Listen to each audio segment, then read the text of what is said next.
Merchandising. Go to teespring.com and make sure you get you a good t-shirt. It's where the real money's made on YouTube, not on the AdSense or all the Patreons. We need you to go and buy a shirt. That way we're no longer poor.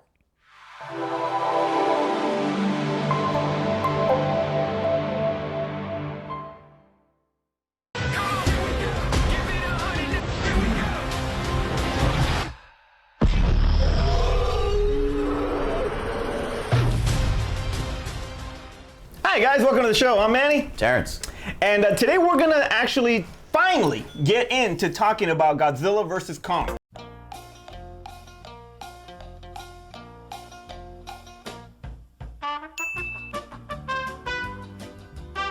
Yes, I've been waiting to talk about this film for quite some time, and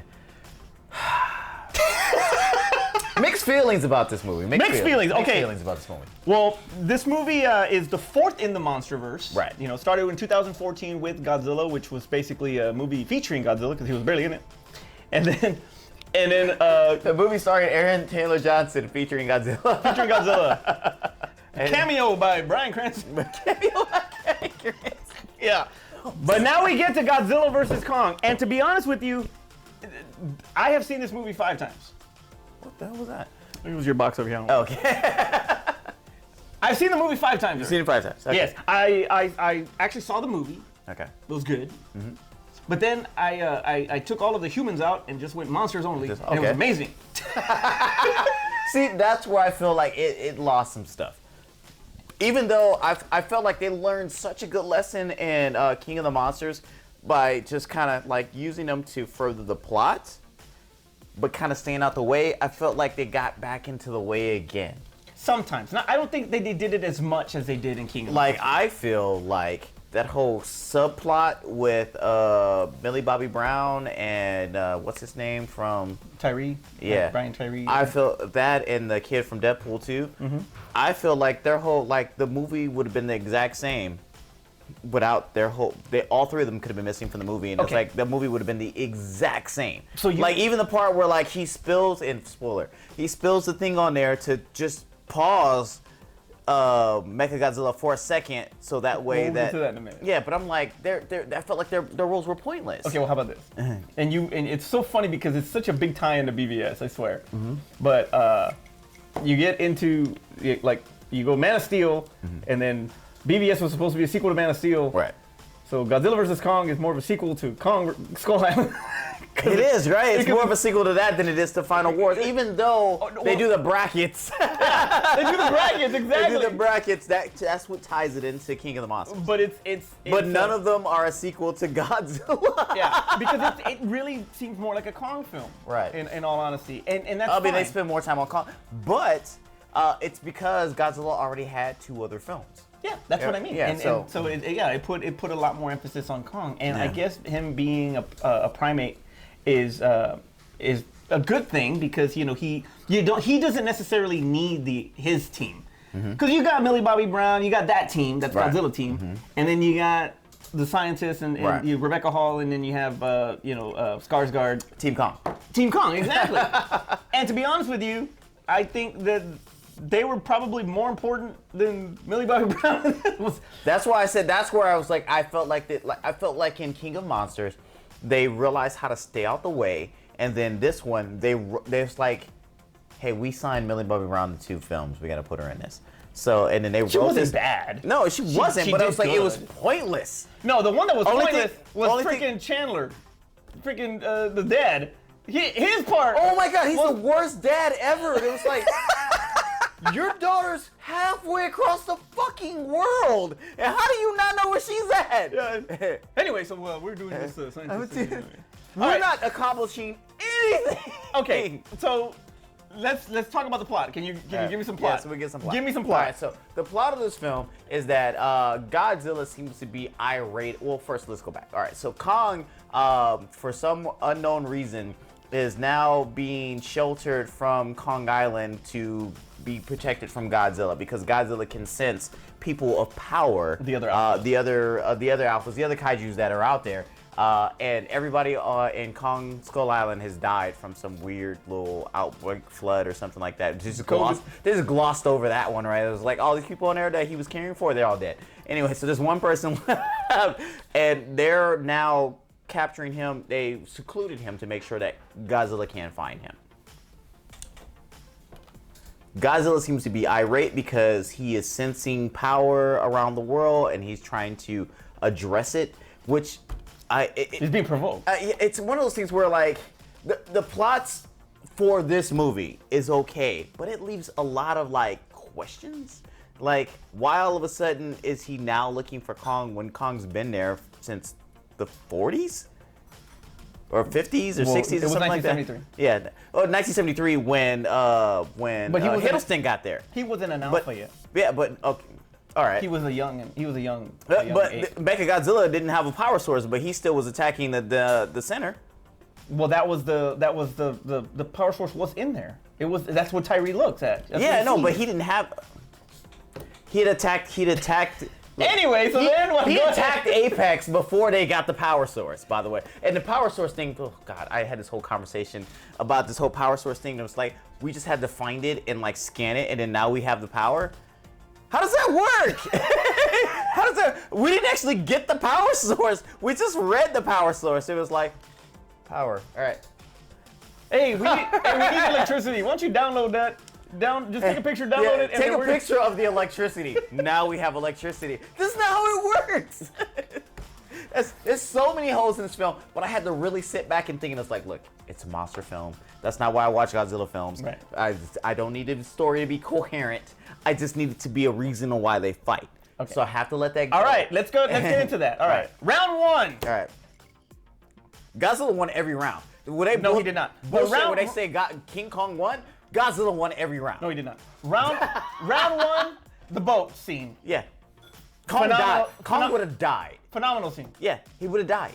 I still need to make the damn meme. Skarsgård saved his ass. He did. Look, Kong would have died. He would have died there. And I feel like that should have been in the movie. I really feel like that should have been in. I feel like Kong should have been like, I'm outmatched. Take me back to Skull Island. So, okay, but the fight itself was pretty damn good. It was actually pretty good. Very good. I feel like that was a better fight than the Hong Kong fight. In a way. The reason why I say that, because one, because of the elements around it, as far as being in the water. One, because I felt like it was more of like, hey, we got the punch, it got to be there, and I felt like it was more stakes. I really wasn't a big fan of the whole like jumping and swinging the axe and somehow still blocking the radioactive breath that's following my axe around as I'm moving it, as I'm jumping around. We'll get into that in a minute. Go ahead. Plot holes. Anyway, so but look, the Hong Kong fight was entertaining, but I just feel like Let's talk about the boat scene. Okay, the boat scene was. I felt like the stakes were higher because of the atmosphere. Because of the atmosphere around it. Okay, all right, fair enough. Same thing. I thought that the action shots and the camera placements, as far as how they decided to shoot it, was great because you got to see the entire thing. Them fighting on an aircraft carrier was freaking awesome. That was amazing. Great idea. Whoever freaking thought about that, it was a great idea. Bah! I was like, oh, that's amazing. Bah! He hit him back. Oh, that's amazing. Yeah. I mean, oh my God, he's in the water. What is he gonna do? Because he's an ape and he can't swim. Man, Kong can really hold his breath. Right. Because he's been in there forever. He's got big lungs. And let's see Kong hard. And here comes Kong hard. He does the jump. He does the jump, McLean style. All right, so overall, you got Godzilla won. I mean, okay. Yeah, Godzilla won that. Great fight scene. Mm-hmm. Loved it. All right. You're going through the motions now. Right. Trying to get to Hollow Earth because they have this whole thing about Hollow Earth. Shut up. But you're going through it, everything's fine. Okay, cool. So then you have that. And now, second fight, round two. Let's just get into it because obviously there's going to be all of the talk as far as the Apex, the Hollow Earth, the downloading, take a picture of that. Okay, now we got it. That whole thing. But you know what's interesting though is you see the whole thing with the Hollow Earth and the wing bats. That's a freaking awesome scene too. When he slams one into the other. I liked the existence of Hollow Earth because it explains how Godzilla is moving back and forth. It explains where the rest of the kaiju are coming from. I love the existence of a Hollow Earth. They still didn't explain the sunlight in Hollow Earth. They also didn't They also didn't explain like. Or maybe hey, it's the liquid magma. we gotta go through like this little gravity thing, and it's gonna pull us apart, and we're gonna throw up, and then when Godzilla blows a hole through there, they just go up through the hole. Where does the gravity thing go?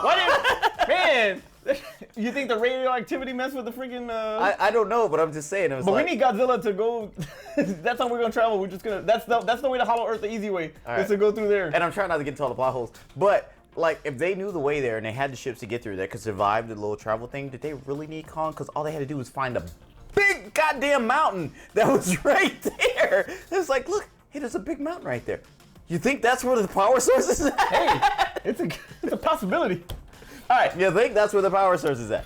So all of that happens, and the introduction to Hollow Earth basically is I guess what takes the place of Monster Island. So I'll take that. I'll take that. You know, and like you said, as far as other kaiju being there and all that, let's see where the future goes. We'll talk about that later. All right. So now round two. Round two. Now we're in Hong Kong. We're in Hong Kong. We're fighting. I got my dorsal fan battle axe. Time to bring it to you, right? Right. We ain't in the water now. We in the water. Now it's on now. Now let's come. We in my hood. I'm from the streets. I love this fight because I'm a big collateral damage type person. I don't know why that sounds so bad when I say it. But if you're gonna show a fight scene to this magnitude, right? I want to see how it affects everything. Like I'm literally body counting everybody. I was like, ooh, all the people that died in that building. Ooh, all the people that died in that building. I was like, that guy got stepped on. That guy got stepped on. And I was like, I like that they thought about that. It was like they showed us that like, as much as we're involved in this fight, all of this is taking place is really like it's affecting. Yeah, people. it's affecting everybody. Yeah, right? So I like that aspect of the fight. I felt like they called the end of that fight so quickly for like Godzilla just to be taking a breather. So that's why I don't want to give him that win. Okay, well let's. I felt like Godzilla was just like, "Hey, dude, give me a second. I'm gonna be right back." What I liked about the fight was it was actually, it was actually choreographed. I mean, there was some pretty good spots on that. You saw the thinking, the swinging and moving. The tail whips, the use of him biting and Godzilla biting. Yeah. The axe to the side of his hip when he stabbed him on the hip. All of the whole freaking fight was just. They did a really good job in directing this fight. No, they did. I mean, to the point where he freaking sidekicked, drop kicked him, threw him, and he landed back, and they caught the whole thing, you know? And that's what I liked about it. And then it being well lit and having that, I love that part. One of the best things about it is like some of the cinematography, they gave you a first person view to a lot of the action. Oh yeah, especially when he had Godzilla's in his hands. You were looking through Kong's point of view. As much as you like Rocky 3, where you gave you your first point of view of like punching. Oh yeah. But it's like they gave you a lot of the first person point of view and a lot of things, throwing things, moving and stuff like that. I was like, I really love that part of it. When he had Godzilla in his hands and he, did his fire and he had to let go. Yeah, he had to let go. I thought that was very smart. Awesome. Like, yeah. It was awesome. Okay, so boom, he and Kong's aggressiveness. Yeah. In this, and like where he just was like pumped and like stomping his freaking chest and getting his pumping his chest and getting the freaking axe off the building all in freaking fast motion, and then coming out and okay. So we'll get to the Mechagodzilla one, but you just supercharge his axe and you just hit this dude and his head's still on. How does that work? We're not gonna talk about plot holes. Unless he hit him on the scales in the back, and that's what did it because it's just as hard, so it protected him. We're not gonna talk about plot holes. Like I said, my daughter had to sit here and talk to me about the fact that I was sitting here nitpicking this movie, and she was like, "Dad, it's monstrous." So he goes back. Dust comes. Yeah. Kong gets up. Yeah. Round 2 goes to Kong. Round 2 goes. Okay. You don't agree with that? I don't agree with that. I agree with that. I think Skarsgård just told us round 2 went to Kong. I think Kong was just taking a breather. Godzilla was taking a breather, and that he was ready. He still was in the fight. So. All right. So now it's round 3. Round 3. Which is technically the continuation of round 2. Like I said, it was just like he paused for a minute. You're gonna call around there? He paused for a minute. And then it just the dominance. And the dominance, we got to realize the fact that like Godzilla has so many more weapons than Kong has that this is not a fight. This is not an even fight. No, it's not. I mean, even though Godzilla's or King Kong's brain is bigger, and he's more of an intellectual. He can think more. Yeah, And he could like. But when it comes straight down to brute strength like, and dude, freaking power, Godzilla's the king of the monsters. Yeah, so like if we say that their strength is equal, the fact that like I can bite you, and I can use my radioactive breath, and it's like I can. Did he even use the like the little burst thing that he used in King of the Monsters? It's like, dude, he has so many more tools than Kong has besides the goddamn axe. And it was like, it's uneven. It was like, there's no possible way for Kong to win this fight. And we were always talking about before when the movie first got announced, it's like, oh, Kong's too short to fight Godzilla. Doesn't matter. Godzilla has way too many tools for Kong to fight him. So that's why I feel like it was a complete domination from start to finish, that Kong never had an opportunity to, except for the fact that like, oh, hey, you're having problems? Let me come help you. All right, we'll get to that. All right, so, boom. Just the dominance takes over, stomps the hell out of him. So when he did that, when he did the stomp and kind of look at him, there was a... How about the smile? Do you have a problem with the smile? Yes and no. All right. So I thought it was funny. So there's a YouTube channel called How It Should Have Ended. Yes. Yeah, so you've seen it. So like they did Godzilla King of the Monsters, and they were like, he beat all the monsters and he was kind of like pointing and they were all bowing, and then they had Kong come out, and then like Kong like saw like a vision of like him fighting Godzilla, how bad he would lose, and he just kind of backed away. But like Godzilla had the same smile from the YouTube video that he had in the movie, and that's all I could think of when I saw it. So I was like, I thought it was funny. It was funny, but I was like, it kind of takes you out just a little bit because you just kind of stepped on him and like, don't move. I already beat you, don't move. It was a Batman Superman thing. We should have gotten BVS. Yeah. So now probably one of the most epic scenes is them screaming at each other. Mm-hmm. And because he was like, I don't want to bow, and I'm not gonna back down, but like I'm beaten. Yeah, he was Stone Cold at WrestleMania 13. He bled to death, he bled out. You didn't beat me. I just passed out, right? Exactly. My heart stopped. Exactly. Kong 316. All right. So now it's BVS time. Now it's Doomsday time. Yeah, so now Doomsday comes out. Now it's Doomsday time, and it's Mechagodzilla. Right. How did you like the design of Mechagodzilla? I did not like the design. I didn't like the design of Mechagodzilla, but did you really want a robot version? I mean, we got that, and that's iconic, and that's what we know as Mechagodzilla. But did you really want another robot Godzilla? I would have liked a modern take on it. Yes, a modern take. They've done that. Give me Grimlock. Toho has done a modern take, and it still looks like regular Godzilla. I just didn't like that one. It just looked too much like a Michael Bay Transformers Dinobot. I would have preferred, and I know they did it just for the nostalgia factor of it, to say like, hey, oh, Mechagodzilla, right? I would have preferred if they'd have just made it a regular robot. I would have preferred if it had been a Jaeger.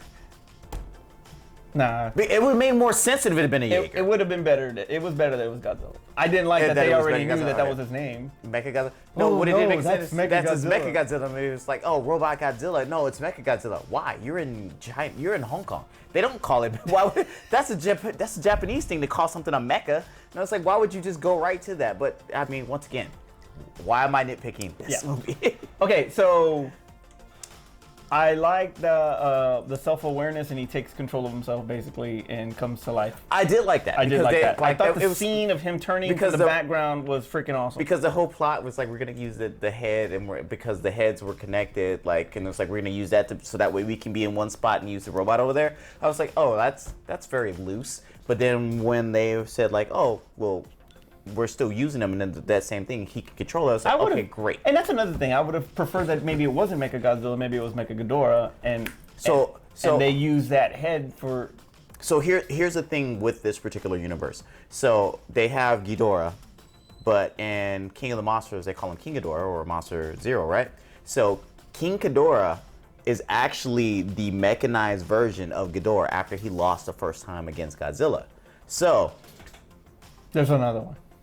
Well, no. What I was saying is that they called him King Ghidorah beforehand, so they should have made this just King Ghidorah. And it's like they should just made a robotic version of Ghidorah and said we brought him back. I remember that. Yeah. So I would have preferred that, because then there would have been some reason for the head. For the head, it's like, hey, we found the head, so we made King Ghidorah, robotic Ghidorah, or however they want to call it, Mechagodzilla. And that's what I was looking for, but no, they were ready to do Mechagodzilla. Either way, despite not knowing the design, or I mean, not really liking the design, he was brutal. He was lethal. No, it was like he looked like a legit challenge. He was like a threat, and he destroyed him. He beat the crap out of Godzilla, like destroyed him. I mean, it's like because I don't have to charge it. I mean, we kind of had to charge up anything, but everything is like I got rocket boosters, I got like laser. Like when that fight took place, I kept thinking about Kong, and I was like, "Why are you still here, man? Just lick your wounds and go back to the Hollow Earth." All right, so here we go. So he gets help from the humans again. He gets help from the humans again. Then he Martin Riggs that shit. That's. Then he goes Martin Riggs. That was so stupid. He goes Martin Riggs. I hated that. I hated that. And he does the lethal weapon shoulder. I hated that. I loved it. I thought no, why? No, it's like. Why not? I mean, why not, right? Why not?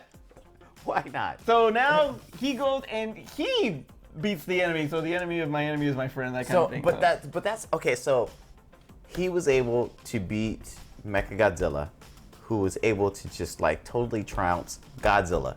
But he stood no chance against Godzilla. How does that little circle work? I don't know. I have no idea. How does that circle? I've been all it is was that we got one pause. They spilled something. They justified Millie Bobby Brown. Oh wait, he was energized. He was energized by that from the ship, from the heave. By the way, Godzilla totally kicked his behind, and it's like they gave him a defibrillator from the ship. And he's ready, and he Martin Riggs he lethal weaponed it, and fixed his arm. And like, I feel like you should just go lay down at that point. And it's like you're lucky to be alive at this point. But he went and got back into the fight, and still beat Mechagodzilla when Godzilla was having problems. Yeah, just like when Martin Riggs had to do that to beat Jet Li. Why? Once again, am I nitpicking this film? The fights were amazing. The fights were exciting, and I loved what I got. And for me to sit here and think about the fact of what didn't quite make sense to me, I'm wrong for doing, because that's not what this movie is about. This is a popcorn flick, and I should just take it delivered. Take it for the spectacle that it was. Delivered. Yes, it definitely did. Now, what? Final Wars is still better. But I want to say, I mean, King of the Monsters. But I want to say that the more that I watch, and we've talked about this so many times when it comes to characters that are not humans. I'm sorry, I don't want to take anything away from any actors or anything like that.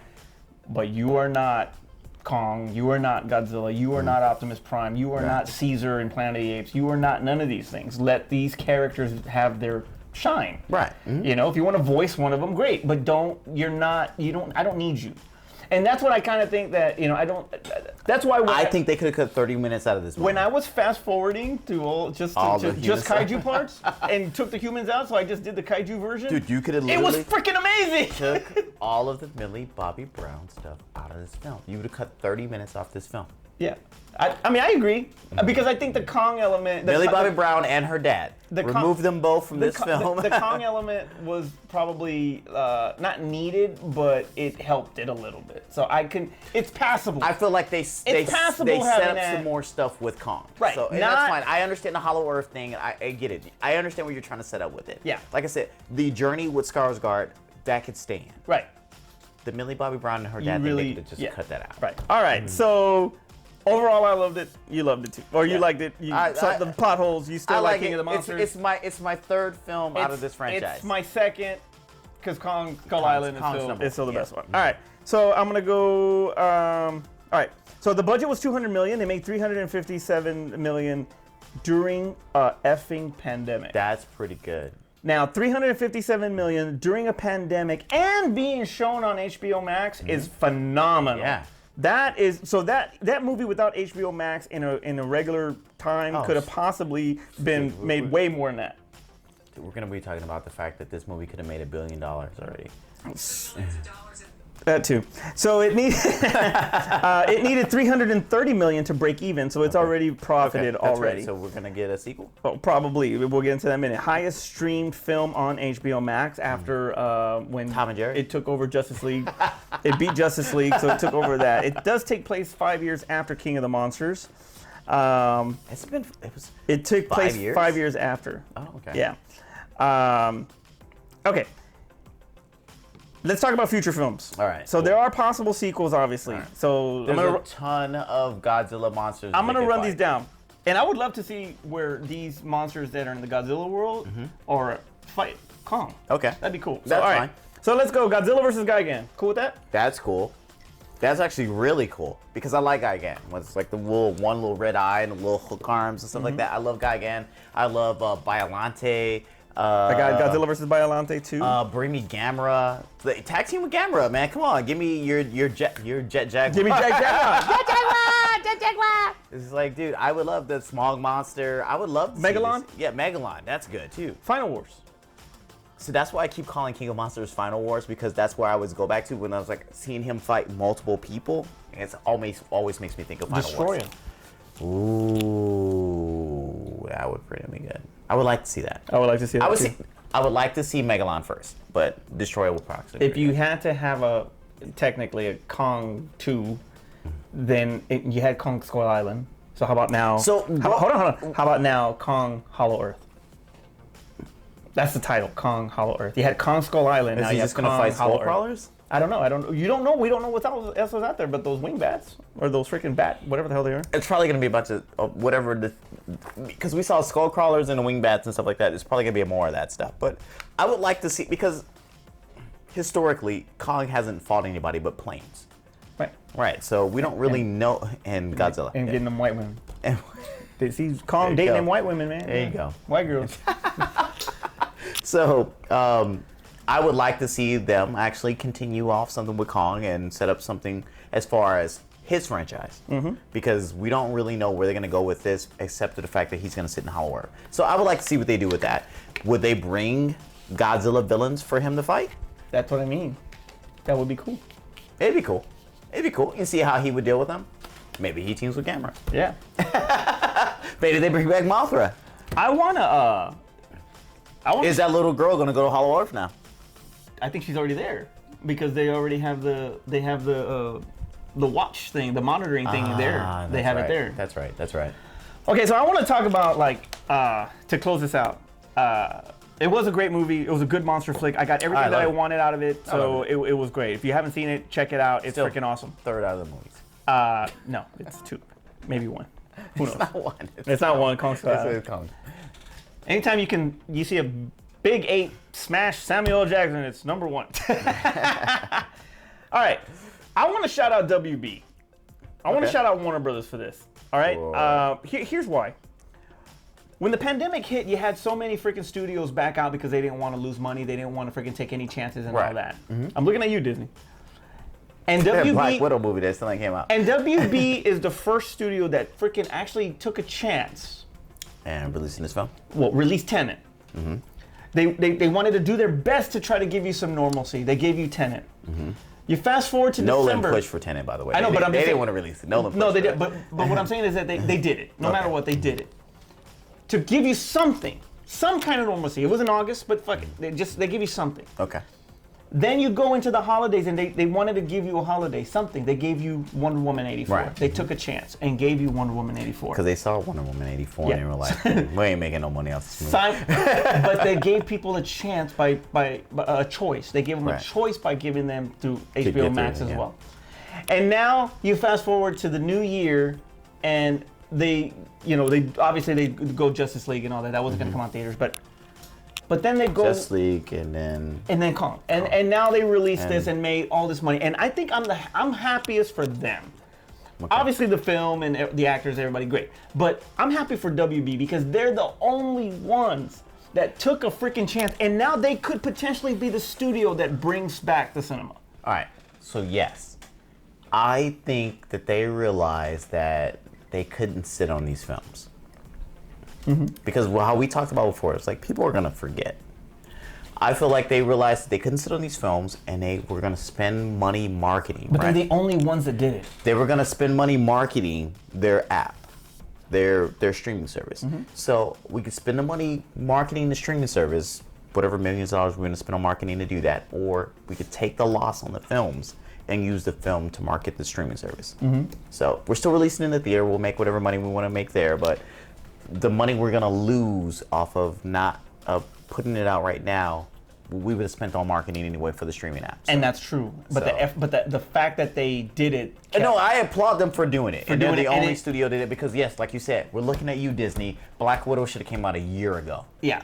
But even if it was simultaneous, even if it was simultaneous, that could have been. I mean, Mulan came out. Yeah, Black Widow should have came out. Mulan could have been simultaneous, but you know, just to give people that normalcy, to get theater employees to have jobs, and to help so many people in the theater industry, they did that. They helped do that. Right. And you know, I'm in the movie industry, and what the business that Godzilla vs. Kong brought, you would have never thought that there was a pandemic going on. It was that busy, and I applaud them. To go to the theaters, and I still haven't gone to the theater, but I still want to go see this in the theater. I applaud them for doing that and helping, you know, me and all of my coworkers and my company and everybody to stay in business. That they help that, and that's what I'm saying. Like, by taking a chance. What's your Tom and Jerry business look like right now?